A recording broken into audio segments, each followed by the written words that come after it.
Hey guys, welcome back. So fair warning, this is not the normal action-filled build video. Instead, I'm going to take those of you that are interested along while I show you a issue that we ran in with the generator last night.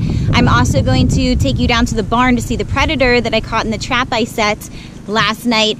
We're going to move the goats, and first things first, we are going to head over to Bruce, our bottle calf, and give him his bottle. So he drinks 2 bottles a day.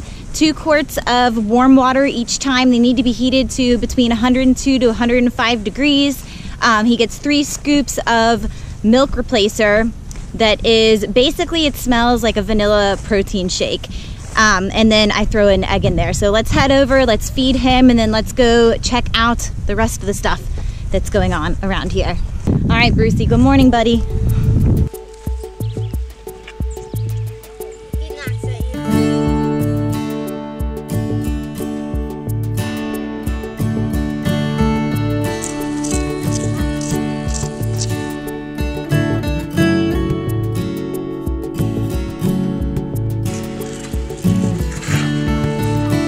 That's it, all gone. He really chugs that down, doesn't he?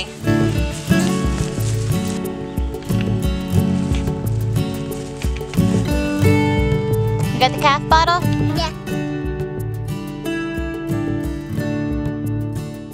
Okay, so we are getting ready to move our dairy goats. They're gonna go from right here where they're at. You can see how they've really mowed down this pasture grass, and they're gonna get moved over here to this next section. Nice and long, so they're going to be super happy. So right now, with how the pasture is growing, they only need to be moved once a week. So let's go ahead and get these guys moved. It's definitely going to be a team effort here. The boys are a huge help with this type of thing, because with the goat house that they have, you can see it's kind of like breaking off on the side. The rope has snapped, and I haven't fixed that yet, so I'm pushing it with the bucket on the tractor for now. I usually have Carter, who's our oldest, drive the buggy if I need to herd them at all. For example, if we're going from this end of the pasture and I want to take them all the way down to the other end and move them down there, which we're not doing today, but they're a big help. The goats are very friendly, so they'll usually follow us wherever we go, especially if we have grain. So even though they're not contained during the move and they might wander just a little bit, they'll come right back in. So it's not too big of a deal, but it's a process. So, all right, let's move them.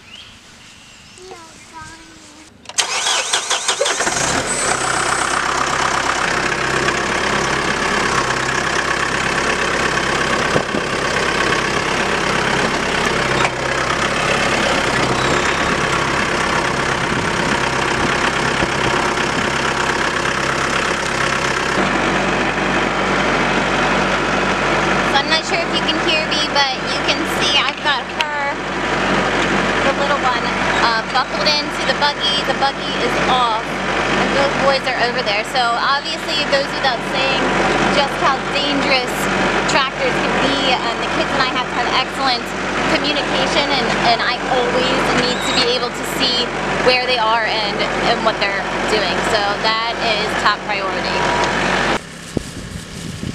Okay, so you can see I've got the tractor lined up back here to go ahead and push the goat house. So the bottom of the goat house is PVC pipes that I'm just going to put the bucket down so they can push it for me into the new paddock that they're going to be in. And I'm also going to need to move the electric fencing. So Carter went ahead and poured their grain in here. This is a mixture of their grain and minerals. So I mix the minerals in here for them, but I also have a container inside their house with free choice minerals, just in case they feel like they're not getting enough. Then they'll go over there and take what they need. So I put that in there also. So I'm going to go ahead and put this back. The goats should ideally go straight for it. When we open up the fence, it'll distract them for a little bit, so I have some time to move the goat house and set their fencing back up. But like I said, if they wander off, then we'll just herd them back in. It's not too tough.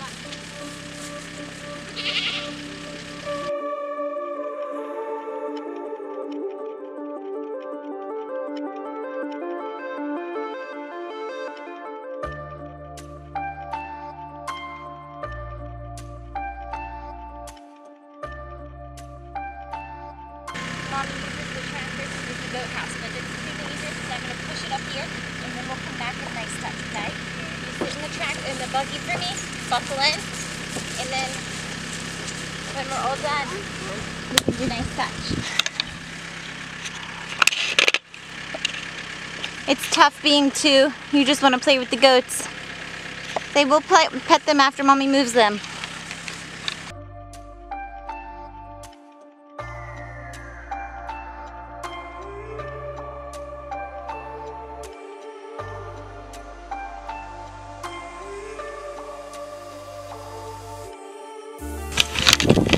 Thank you for waiting patiently for Mommy. You ready to move the fence? Okay.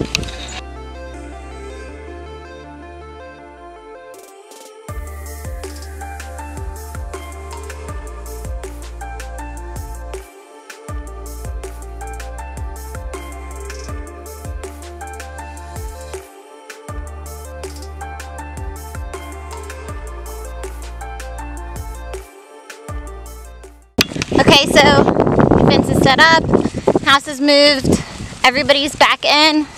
These are the minerals. We're gonna put a scoop of that inside their house and also fill up this hay feeder right here.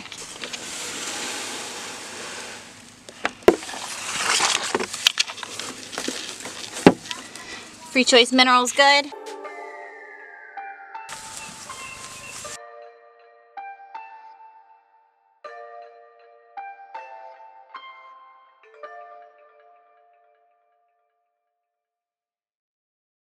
So the last thing is freshening up their water and hooking them back onto electric. So it's really easy. We have these little gator clips hooked to the wire that hooks to the hot line that runs the length of our pasture, which runs off of a solar charger. So I just plug them on like this.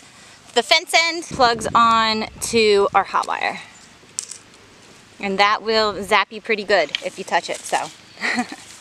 So you can see everybody is happily grazing, and they will mow this down before I move them. They will not return to this particular area of pasture for at least the next 60 days. And this is one of the ways that we can help prevent parasite problems on our farm. Another thing I wanted to show you guys is over here at our generator. This is the one that runs our well pump.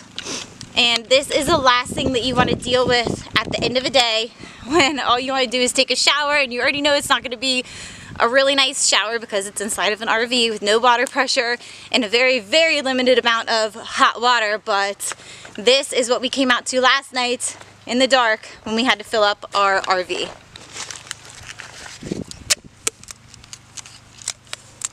Okay, so I'm unwrapping this. We wrapped it all up with this electrical tape because there was no sense in going and digging through the barn for the duct tape in the dark last night. But if you can see, this is just all gnawed through. I mean, you could see the cuts right here, and then there's a big old hole in here. This is the hose that hooks to the propane tank right here. The generator can run on either gas. It can run on either gas or propane. And this is what we use to get water into the camper and to feed the animals. So I don't know if this was like a little critter that came out here or like what exactly happened. We wrapped it up with electrical tape last night so we could get it turned on. Couldn't use the gas because it just has not been working properly. Right now we have to get it, if we want to run it on gas, which the gas runs out a lot faster, the propane lasts longer, but we have to at least get it started with the propane and then we can switch it over to gas. So we've only been running it on propane, and obviously we can't do that with this going on here. So, yep, that's what we were dealing with last night when we really just wanted to get to bed, get inside and get showered, but such is life. That's just, you know, what happens on here. So anyways, let's head down to the barn real quick so that I can show you what we caught.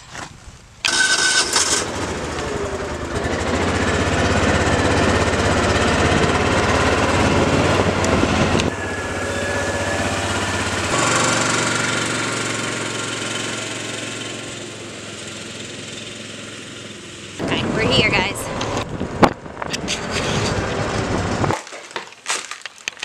What are you doing in here? Huh?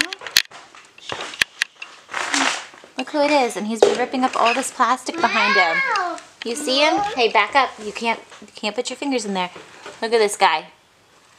Sweet little thing is being so naughty. Do you see all this? This is all milk replacer for my lambs that I had on hand. I was storing it in here in case I needed it, and this guy has been breaking in.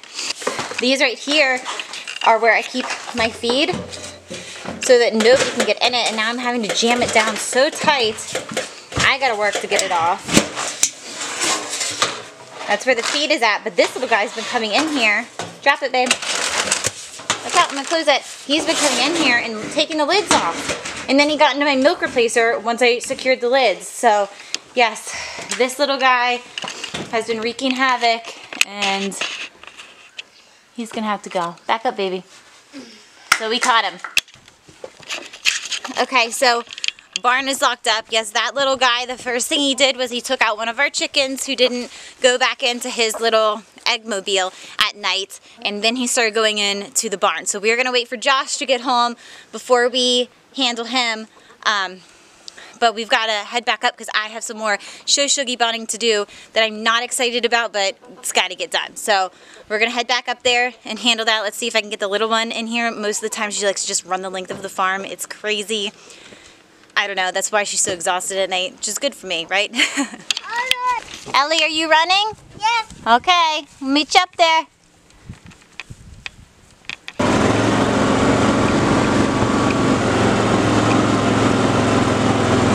Way, guys, we went ahead and used that milk replacer to bait him since he was already going after that. But in the past, we've found that marshmallows work so well to catch raccoons or skunks if you have a predator problem on your farm or homestead. So keep that in mind. Come on, girl.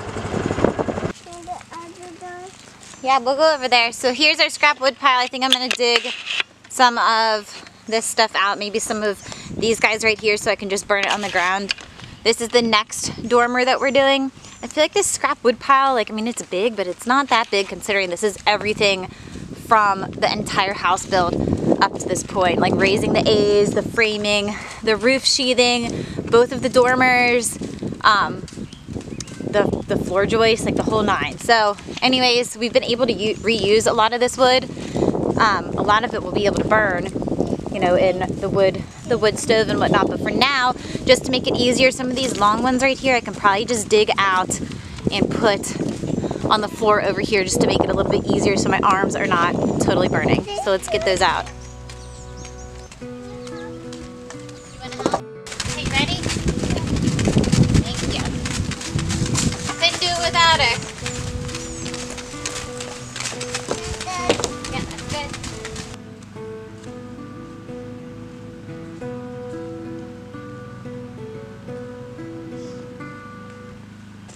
So under this tarp here, if I can get it up, this is, geez, look at all that.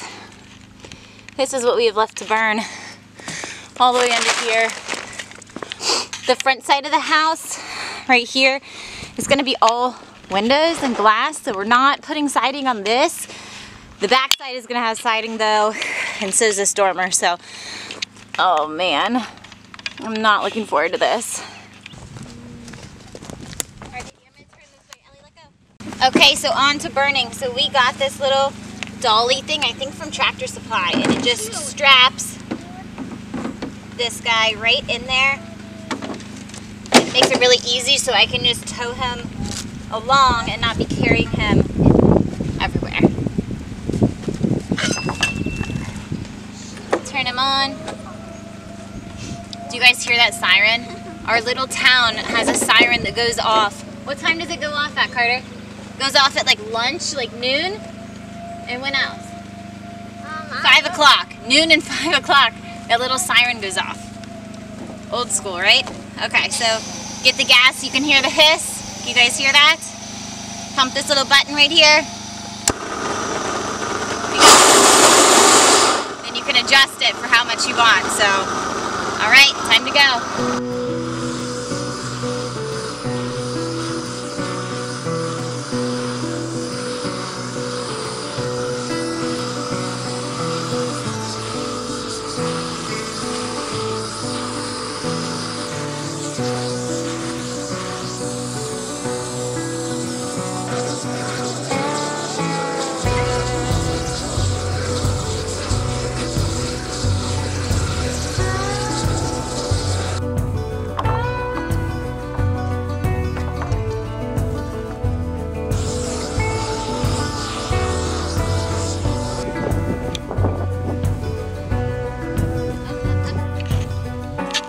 So I find that the camera doesn't really pick up the change in color that well, but you can see how dark this one that is not brushed is, and then it really lightens up. It brings the wood grain out, and there's like speckles like of like glitter kind of almost in it. So how much you burn them really just depends on the look that you're going for. There's different degrees that you can burn them to.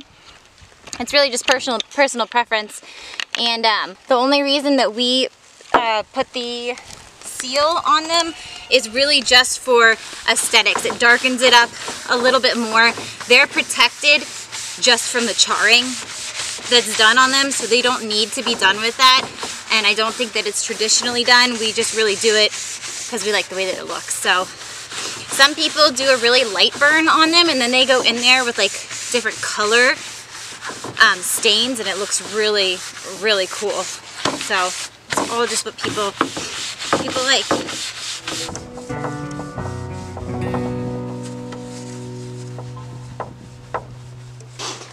You gotta love kids and their dogs, right? Do you love Chucky? Oh, he's okay. Okay guys, so that's it for today's video. Josh is home. I'm all cleaned up after the messy shuggy bonding. I got a good portion of those boards burned, so I feel pretty good about that. Look good too, by the way. Thank you. Yes. Great job. Yep, it's good to have that out of the way. I got some more work to do on that, but I'm making progress. So I know this wasn't a normal video. A lot of you are just here for the home build stuff, which is totally understandable. It's all action and whatnot. And some of you want to see the farm side of things. So yeah. But this is pretty much Erin's life while I'm at work. So she does all the farming, I go to work, and I get home, and then we build together. So yeah, so there's always something going on around here. We're always in a major grind trying to you know, push forward, and it's like that little saying of your dreams don't work unless you do, right? That's your golden nugget for the day, Josh. I've never heard that one actually. you just make it up just now? Or no, I didn't. No, it's like a little saying. All right. All right. Well, there you go, guys. Thanks for watching, and I'll see you next time. Yep, see ya. Chucky, are you alive? Chucky. Oh, what a long, hard day you've had. You're such a good farm dog.